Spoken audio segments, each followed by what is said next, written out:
इफ्को चौक आता है गुड़गांव में, इफ्को चौक पे खड़ा होकर के एक पब्लिक स्कूल था, नाम नहीं बोलूंगा, वहां पे चल के पोस्टर बांटा करते थे 200 रुपए में, 300 रुपए में। क्या पहना हूँ, क्या खाता हूँ, क्या फर्क पड़ता है, क्या पढ़ाता हूँ, फर्क ये पड़ता है। हम यहाँ ठेला चला रहे हैं, अजय ठेला पीछे ठेल रहा है, अजय मेरा रूममेट था। दुनिया अगर हंसती है तो हंसने दो। तुम लोगों को क्या लगता है मेरे ऊपर में आज लोग नहीं हंसते हो? मुझे पता है मेरे भाई, आप सब मेहनत करना चाहते हो। ऐसा कोई बालक यहाँ पर नहीं है, कोई बच्चा यहाँ पर नहीं है जो आर्थिक रूप से बहुत मजबूत हो, जिसके पास में करोड़ों पैसा पड़ा हुआ हो यहाँ पे और मौज मस्ती के लिए वो सरकारी नौकरी की तैयारी कर रहा होगा। ऐसा कोई भी नहीं है, ठीक है। सबके पास में मजबूरी है मेरे भाई। मैं ऑफलाइन में रहता हूँ ना, मैं पढ़ाता हूँ, ऐसे ऐसे बच्चे आते हैं ना सर, पोस्टर लगाते हैं सर, जैसे तैसे करके आपके ऑफलाइन पढ़ना चाहते हैं, एडमिशन दे दीजिए ना, ठीक है। जितनी संभव उनकी मदद हो पाती है मैं उतना करता हूँ। कई ऐसे बच्चे हैं भाग करके घर से आए होते हैं, रात में कहाँ सोएंगे वो भी नहीं बताएंगे कि सर बस स्टैंड पे सोए थे कि रेलवे स्टेशन पे सोए थे कि लाइब्रेरी में सोए थे, नहीं बताएंगे। वो मन में ख्वाब यहाँ पर है कि हमको कुछ बनना है। 10 बच्चे ऐसे आते हैं लेकिन उसके 2 कामयाब होकर के जा पाते हैं, बाकी के 8 पता है क्यों? एक पल का वो कष्ट उठा जरूर लेते हैं, घर से भाग के जरूर आ जाते हैं मेरे भाई यहाँ पर, लेकिन जब 2 दिन 4 दिन 10 दिन 20 दिन जब बीतता है ना तो उनके मोटिवेशन डाउन होने लगते हैं, उनका मेरे भाई स्ट्रेंथ खत्म होने लगता है और वापस से वो गाँव भाग जाएंगे। तो ये तैयारी जानकारी और ज्ञान का तो कभी था ही नहीं, ये तैयारी तो संघर्ष का था। ये तैयारी मेरे भाई आपके दृढ़ संकल्प का था। आप जितने लंबे समय तक रखते हो मेरे भाई इस तैयारी को, उतना बेहतर है।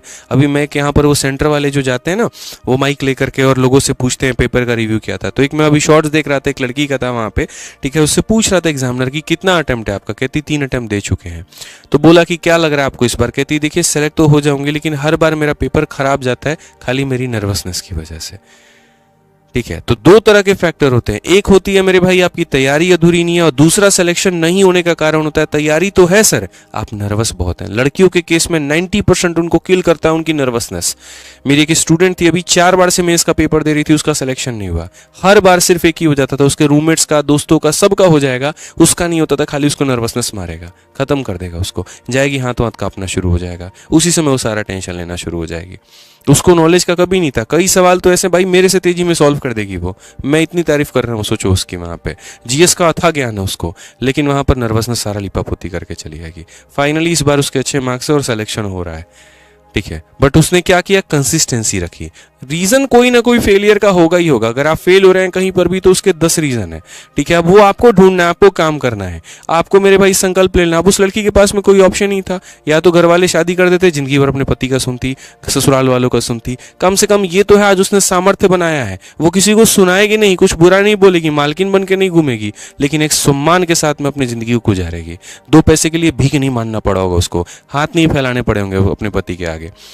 जिंदा रहेगी वो, अपने दम पर जिंदा रहेगी, खुश रहेगी, अपना भी ध्यान रखेगी, माँ बाप का भी ध्यान रखेगी, पति का भी रखेगी। लेकिन उसके लिए उसने संघर्ष किया, उसके लिए उसने मेहनत की, उसको फ्रस्ट्रेशन में जीना पड़ा, लोगों के तानों में जीना पड़ा, सुना उसने 1 साल 1.5 साल, लेकिन आज अपने आप को कामयाब बनाई। आपके अंदर पोटेंशियल है, आप भी करो, रोका किसने है? कोई आपके हाथ का निवाला थोड़ी छीन रहा है, मुंह से थोड़ी छीन रहा है कुछ। यहाँ पे आपकी हक की लड़ाई, आप लड़ो भाई। हमसे ज्यादा मेहनत की होगे बताओ, साला पोस्टर खड़ा होकर के रोड पे बैठ देते हैं, बताओ। रिक्शा तक चलाए हम यहाँ पे, रूम शिफ्ट करना था हमको एक जगह से दूसरे जगह पर जा करके, सोचे 100 रुपया लेगा हमको ऑटो वाला, 150 रुपया लेगा ठेला वाला, ठीक है। एक भाई सब्जी बेचता था, रोज शाम को जाते थे लोग तो उसी से सब्जी खरीदते थे, पहचान हो गई थी, उसी को बोले यार थोड़ा ठेला दे दो तुम। हम यहाँ ठेला चला रहे हैं, अजय ठेला पीछे ठेल रहा है, अजय मेरा रूममेट था, हम लोग सामान रूम में शिफ्ट कर रहे हैं। तो ऐसे ऐसे जीवन हमने गुजारे हैं भाई।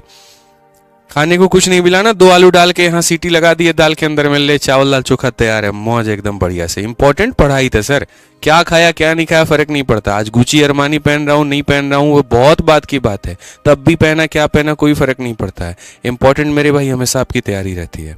आप बनो ना अभी कामयाब। अभी जब जा करके दुबई से हम कपड़ा खरीदते हैं, कहाँ से खरीदते हैं भाई, ये सब दुनिया देख लेगी। और उस समय कैसे किया, किसी को कुछ पता है? नहीं पता है। इफ्को चौक आता है गुड़गांव में, इफ्को चौक पे खड़ा होकर के एक पब्लिक स्कूल था, नाम नहीं बोलूंगा, वहां पे चल के पोस्टर बांटा करते थे 200 रुपए में, 300 रुपए में, कि रोज के 400 रुपए मिल जाए तो काम हमारा हो जाए। 4 दिन बांटेंगे और 6 दिन आराम करेंगे, उसी पैसे से खाना वाना बनेगा। भाई करना पड़ता है मेहनत यार, नहीं तो नहीं होता जिंदगी में। दुनिया कोई है ना इतना फ्री का तुमको कुछ नहीं देने वाला है, अपने दम पे खुद साम्राज्य अपना बनाना पड़ता है। मैं अपने लाइफ में किसी से कोई एक्सपेक्टेशन लेके नहीं चलता हूँ कि मेरे पूर्वजों ने मेरे लिए क्या छोड़ा, मैं क्या छोड़ करके जाऊंगा मेरे लिए वो महत्वपूर्ण है। ठीक है, समझ में आ गया बात। यहाँ पे भाई मेहनत करनी पड़ती है, इस बात को ध्यान रखो। और कभी जीवन में अभिमान मत लाओ, कभी जीवन में किसी चीज का घमंड मत लाओ। दुनिया अगर हंसती है तो हंसने दो। तुम लोगों को क्या लगता है मेरे ऊपर में आज लोग नहीं हंसते होंगे?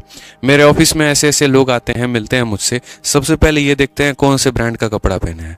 क्या इस पे कोई ब्रांड अभी दिख रहा है तुम लोगों को? बताओ। यहाँ पे कई बार पहन करके आ चुका हूँ, दिखेगा भी नहीं। 400 रुपये का स्वेटर है ये, कैसे दिखेगा ये बोलो? पॉसिबल ही नहीं दिख जाए। 4000 वाला नहीं है ये। देख के मुस्कुराते हैं, अरे यार हम तो इतना नाम सुने थे इनका, ये तो बड़ा ऐसे रहते हैं। कभी देखो मुंह धो करके भी नहीं आया पढ़ाने।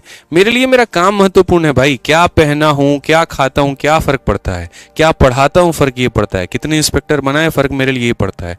वो मुझे सुकून की नींद देगा, बाकी चीजें मुझे नहीं देंगी वहां पे। ठीक है, मेरे साथ रहने वाले जानते हैं यहाँ पर कि मैं किस तरह का मैं जीने का स्वभाव रखता हूँ और क्या है। सेम चीज़ आपको भी बोलूंगा। जब सपने बहुत बड़े होना तो शुरू में एक्साइटेड मत होना।